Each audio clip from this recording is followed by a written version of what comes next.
तो Cuba isolate हो गया है और वेनेजुएला से आने वाला तेल पूरी तरह से अमेरिकी जहाज़ों ने रोक दिया है। इतना ही नहीं, दुनिया के सभी देशों को धमका दिया गया है कि कोई भी अगर क्यूबा को तेल भेजता है तो उस पर प्रतिबंध लग जाएंगे। यही कारण है कि जो मेक्सिको इसे 44% तक इसकी आवश्यकता का तेल भेजा करता था, उसने भी तेल भेजना पूरी तरह से बंद कर दिया है। ये हालात फिलहाल जनवरी से चले आ रहे हैं। आप फरवरी 1 में भी ट्रंप की तरफ से बयान देख सकते हैं कि मैं यहां पर हाईएस्ट लेवल से मतलब चाहता हूं कि क्यूबा के साथ डील की जाए और इसे खत्म किया जाए। पूरी तरह से टेक ओवर करने की तैयारी में ट्रंप हैं। हर बार ये इसी बारे में चर्चा करते हुए पाए जाते हैं और अपनी तरफ से यही कहते हैं कि भाई देखिए, क्यूबा मेरे लिए नेक्स्ट है। ये इन्होंने ताजा ताजा 28 मार्च को भी बयान दे दिया है और इनके हौसले जब से मादुरो को निकाला गया तब से बढ़े हुए हैं। ये बात भी एकदम सर्वथा लोगों को समझ में आती है, क्योंकि मादुरो ही अपने आप में अमेरिका के लिए दक्षिण में एक बड़ी चुनौती बने हुए थे। मादुरो का ही जो ऑयल था वो क्यूबा की ताकत था, बदले में क्यूबा की जो सिक्योरिटी थी वो मादुरो की पर्सनल सिक्योरिटी थी। तो जब अमेरिका ने मादुरो को वहां से निकाला या उठाया तो उस समय पर क्यूबा के सैनिक मारे गए थे। क्यूबन सैनिक ही मादुरो की निजी सुरक्षा में लगे हुए थे। ऐसे में क्यूबा के लिए फिलहाल वेनेजुएला से तेल आना बंद होने के बाद बड़ी दिक्कतें हो रही हैं। आपको यहां पर स्थिति दिखाऊं तो इसको समझने के लिए ऐसे समझिए कि ट्रंप ने एक एग्जीक्यूटिव ऑर्डर साइन किया 29 जनवरी को और कहा कि कोई भी देश क्यूबा को ऑयल सप्लाई नहीं करेगा। यह वो आदेश है और उसके बाद से क्यूबा के अंदर लगातार महंगाई आसमान छूने लगी। मैक्सिको की ऑयल सप्लाई बंद हो गई। क्यूबा को जो भी तेल पहुंच रहा था दाएं बाएं किसी देश से, उसे रास्ते में ही रोक दिया गया। हालात बिगड़ने लगे। फरवरी 15 पहुंचते पहुंचते no fuel, no tourist, no cash की स्थिति उत्पन्न हो गई। 1 करोड़ की आबादी वाला यह देश पूरी तरह से ब्लैकआउट में जीने लगा। ब्लैकआउट यहां की पहचान बन गई। ये क्यूबा की वर्तमान तस्वीरें हैं जिन्हें आप चलते हुए देख सकते हैं। लोग गाड़ियों की रोशनी से या फिर एनी हाउ कोई टॉर्च जो सोलर से तैयार की गई है उससे किसी ना किसी तरीके से काम चला रहे हैं। तस्वीरें आपके सामने बयान कर रही हैं कि यह क्यूबा है जिस पे पूरी तरह अंधेरा छाया है। लोग रोशनी के नाम से ही अब केवल अपनी जो इंतजामात हैं उन्हें एनी हाउ मैनेज करते हुए दिख रहे हैं। फ्रिज में रखा खाना खराब हो जा रहा है, ऐसी रिपोर्ट्स निकल कर आ रही हैं। 29 घंटे लगातार ब्लैकआउट रह रहा है। नेशनल ब्लैकआउट घोषित किया गया। एक हफ्ते में दूसरी बार तो जनता सड़कों पर उतर आई, सरकार के विरोध में जनता उतर आई। ऐसे में पूरा हवाना जो इनकी राजधानी है वो सुर्खी में बनता है, क्योंकि कचरों के ढेर कुछ इस तरह से दिखाई पड़ते हैं। एक अच्छा खासा शहर कचरों की जगह बन चुका है। हालात इतने खराब हैं कि जो ट्रक कचरा उठाने आते थे उनके लिए भी डीजल उपलब्ध नहीं है। तस्वीरों से आप हालात जो शहर के कितने खराब हो सकते हैं, या कहिए तो कचरे से कैसे संकट उत्पन्न हो सकता है, उस क्राइसिस को इन तस्वीरों से देख सकते हैं। ये पूरी तरह से मतलब वो तस्वीरें हैं जो हवाना से निकल कर आ रही हैं। टीआरटी वर्ल्ड ने इन तस्वीरों को लिया है। इसका मतलब ये हुआ कि किसी देश के ऊपर कब्जा करने के लिए अमेरिका ने उसको चारों तरफ से घेर दिया, उसकी सप्लाई काट दी। अब हालात यह है कि क्यूबा के राष्ट्रपति अमेरिका से बातचीत की गुहार लगा रहे हैं।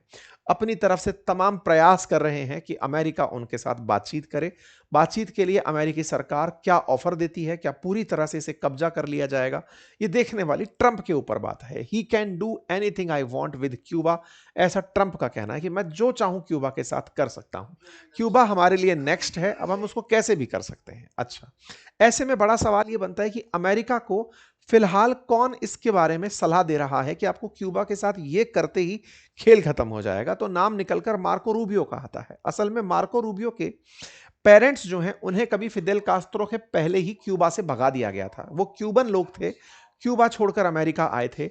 मार्को रूबियो जो अमेरिका के फिलहाल विदेश मंत्री हैं, इनका जन्म अमेरिका में जब हुआ उस समय इनके पेरेंट्स अमेरिकी नागरिक नहीं थे। 1974 में जो मादुरो हैं और ये जो मार्को रूबियो हैं, इनके पेरेंट्स को यहाँ की नागरिकता मिली थी। और चूंकि ये जो आपके मार्को रूबियो हैं, इनका जन्म ही अमेरिका में हुआ था, तो पैदाइशी ये अमेरिकी नागरिक कहलाए। विस्थापितों के रूप में आए हुए मार्को रूबियो के परिवारजन और मार्को रूबियो क्यूबा के बारे में बहुत नफरत रखते हैं और उनकी नफरत का परिणाम है कि वो चाहते हैं कि क्यूबा में सत्ता परिवर्तन हो और जिस तरह से हमें वहां से निकाला गया वहां पे सत्ता बदलकर वापस से वहां पर सब कुछ सामान्य किया जाए। ये बिल्कुल वैसे ही है जैसे कभी बुली हुए एलन मस्क साउथ अफ्रीका से अमेरिका पहुंचे और फिर साउथ अफ्रीका से बदला लेने के लिए ट्रंप का यूज किया, वैसे ही अब क्यूबा के लिए मार्को रूबियो ट्रंप का इस्तेमाल कर रहे हैं। ट्रंप से जब ये सवाल पूछे गए तो उन्होंने कहा हाँ हो सकता है, इसमें मुझे कोई ऐतराज नहीं है। तो कुल मिलाकर मार्को रूबियो की ये बनी हुई स्ट्रेटजी है जिसका हाल क्यूबा को इतना बुरी तरह देखने को मिल रहा है। खैर, क्यूबा के केस में पुतिन कहां है ये दूसरा सवाल है, क्योंकि अल्टीमेटली रूस ही था जिसने इन्हें यह अश्योरेंस दिया हुआ था कि मैं तुम्हारी सुरक्षा में साथ आऊंगा। अगर इतने बुरे हालात हैं तो रूस कहां गायब है?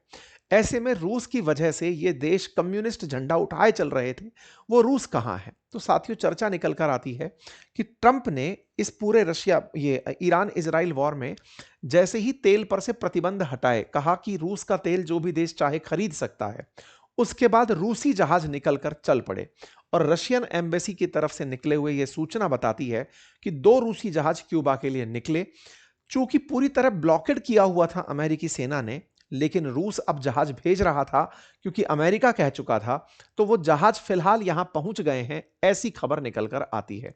तो क्यूबा को तेल भेजना पहले प्रोहिबिटेड था, लेकिन बाद में रशियन ऑयल टैंकर्स 30 मार्च को यहां पहुंच गए, ऐसी जानकारी बाहर निकल कर आई। जब ट्रंप से यह सवाल पूछा गया तो उन्होंने कहा कि हां, जो भी हेल्प करना चाहें, पुतिन जिसकी भी हेल्प करना चाहें कर सकते हैं।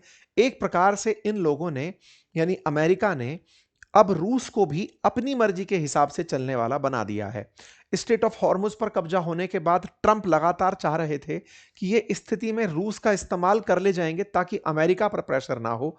ट्रंप करने में कामयाब हुए, रूस का तेल बिकना शुरू हुआ, रूस को एज एन स्टेपनी यूज कर लिया गया। क्यूबा के केस में भी अगर क्यूबा के साथ संकट है तो समझ में आता है, लेकिन रूस अगर उसे तेल भेजना चाहता है ताकि रूस खुश रहे, स्टेट ऑफ हॉर्मुज पर वो खुलकर ईरान के साथ ना आ जाए। कुल मिलाकर इस दुनिया में फिर से उपनिवेशवाद बहुत तेजी से आता हुआ दिख रहा है। साम्राज्यवाद बहुत तेजी से पैर पसार रहा है, जहां एक और अमेरिका, वहीं दूसरी ओर दबी जवान रशिया और तीसरा चाइना लगातार अतिक्रमण के नाम पर दुनिया के देशों में घुसते चले जा रहे हैं। आप इस घटना को कैसे देखते हैं, जरूर कमेंट बॉक्स में बताइए। चैनल पर नए हैं तो सब्सक्राइब कर लीजिए। फिलहाल के लिए इतना